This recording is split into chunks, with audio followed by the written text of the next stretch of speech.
ఇక భద్రాచలంలో శ్రీ సీతారాముల కళ్యాణ ఏర్పాట్లకు సంబంధించి మరింత సమాచారాన్ని మా ప్రతినిధి నవీన్ ఫోన్ లైన్లో అందిస్తారు. నవీన్,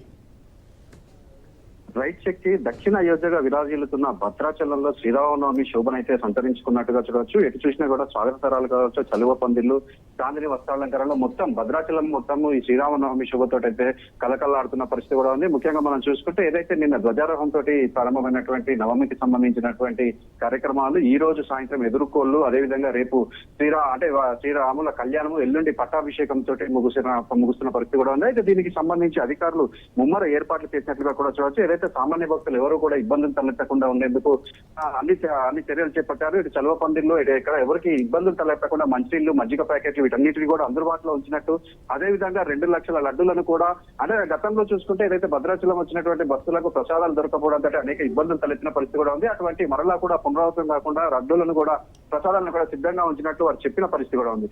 అదేవిధంగా మనం చూసుకుంటే ఈ యొక్క భద్రాచలానికి సంబంధించి ఈ సంవత్సరం ఏదైతే ప్రభుత్వం తరఫున సీఎం రేవంత్ రెడ్డి ముత్యాల తలంబ్రాలను సమర్పించనున్నారు.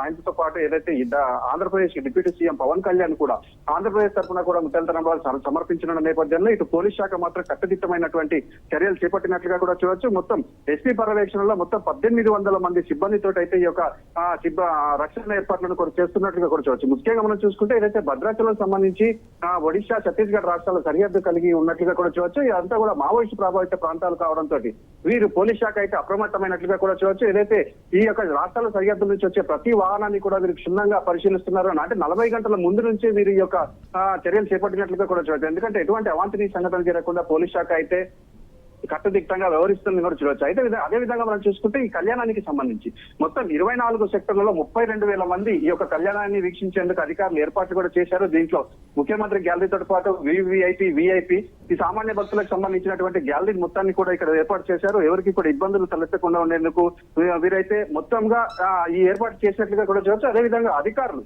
ఈ యొక్క నవమి ఏర్పాట్లలో పాల్గొనే అధికారులు అందరూ కూడా రేపు ఉదయం 6 గంటలకే అంటే హాజరు కావాలంటూ కూడా అధికారులు ఇప్పటికీ అల్టిమేటం జారీ చేసినట్లుగా కూడా చూడవచ్చు.